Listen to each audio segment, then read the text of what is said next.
եղեք միամիտ աղավնիների նման, խորագետ օձերի նման, ասում է մեր Տերը Հիսուս Քրիստոս, եւ սրանով ամեն ինչ բացատրում է, թե մենք կյանք աշխարհում ինչպես պիտի ապրենք։ Քո այդ աղավնու միամտությունը պահիր քո եւ Աստծո միջև։ Իսկ օծու խորագիտությունը իրագործիր մարդկային հարաբերությունների մեջ, արտաքին աշխարհում, հա? Որտեղ դու Աստծո հանդեպ ոնց կարող ես խորամանկ կամ խորագետ լինել, չէ՞, Աստված ամենախորագետն է։ Դու չես կարող Աստծուն խաբել եւ իրավունք էլ չունես, այսինքն դու քո սիրտը ամբողջովին, քո միտքը, քո հոգին Աստծո առջև բացիր, ամեն անգամ աղոթել ես, խոստովանիր քո մեղքերը Աստծո առջև, քահանայի առջև նաև, Սուրբ Գրիգոր Տաթևացին ասում է, մտքով միշտ Աստծո առջև ենք մենք մեր մեղքերը խոստովանում, լեզվով քահանայի առջև,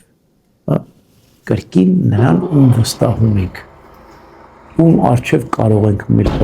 սիրտը բացել, տես, ես էլ մի սահմանա, որ Աստծո փոխանորդն է, խոստովանա Հայր Աստծո փոխանորդն է, ամեն մարդու առջև չես կարող սիրտդ բացել, Աստծո փոխանորդի առջև սիրտդ բացիր, նրան ում կվստահես, ում կարող ես ամբողջովին բացվել, հա,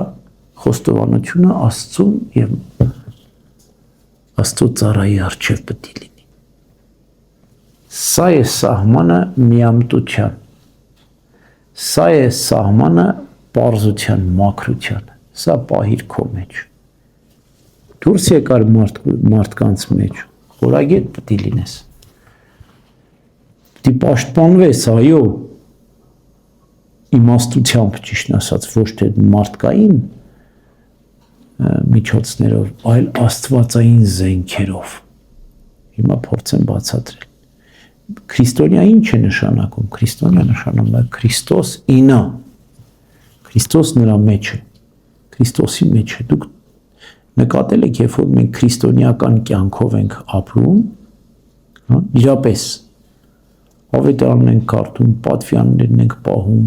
եկեղեցի ենք այցելում, սուրբ պատրակ ենք մասնակցում, սուրբ հաղորդություն ենք ստանում, մենք հասարակության մեջ արդեն ուրիշ մարդիկ ենք։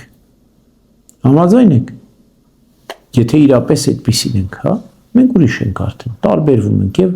մարդիկ այդպես էլ մեզ նայում են, հա։ Եվ իրենք պետք է կամ համակերպվեն այդ բոլորին, կամ էլ պետք է հակառակվեն այդ բոլորին, հա։ Եթե չհամակերպվեցին, ուրեմն պետք է հակառակվեն, բայց ում են հակառակվում, Աստծուն են հակառակվում, որտեղ քրիստոնյան, եթե Քրիստոսի հետ մեկ է դարձել, հա, իրապես ինքը ապրում է, եթե քրիստոնյային դու հալածում ես, ուրեմն Քրիստոսին ես հալածում, չէ՞։ Պողոս առաքյալը ում էր հալածում, քրիստոնյաներին էր հալածում։ Եվ Քրիստոս երևաց եւ Պողոսին ասաց. «Սավուղ, ինչու ես ինձ հալածում»։ Բայց Քրիստոսին չէր հալածում, չէ՞։ Քրիստոնյաներին էր հալածում։ Քրիստոս էլ ասաց, բայց ինձ ես չէ դու հալածում, որտեղ իմ զավակներին ես հալածում։ Ճիշտ այդպես էլ, եթե մենք Քրիստոսի հետ մեկ ենք դարձել, մենք եթե անգամ պաշտպանվենք, մեզ չենք պաշտպանում, Քրիստոսին ենք պաշտպանում։ Իմաստուն ձևով։ Գիտես,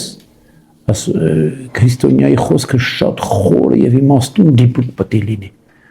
Որևէ մեկ իրավունք չունի քո սրբությունները ոտնակոխելու, քո հավատքը ծաղրելու, չէ, իրավունք չունի։ Հա, դու իմաստուն ձևով պատասխաններ տուր, որտեղ քրիստոնյան մի քանի գլուխ բարձր է մեղավորից, արդարը շատ ավելի բարձր է մեղավորից, եւ իր մեջ Սուրբ Հոգին կա, եւ ինչ էլ որ խոսի, ինչ պատասխանել տա, Սուրբ Հոգով է տալու պատասխան, եւ այդ պատասխանը սպառիչ ու ջախջախիչ է լինելու, փակելու է բոլոր բերանները,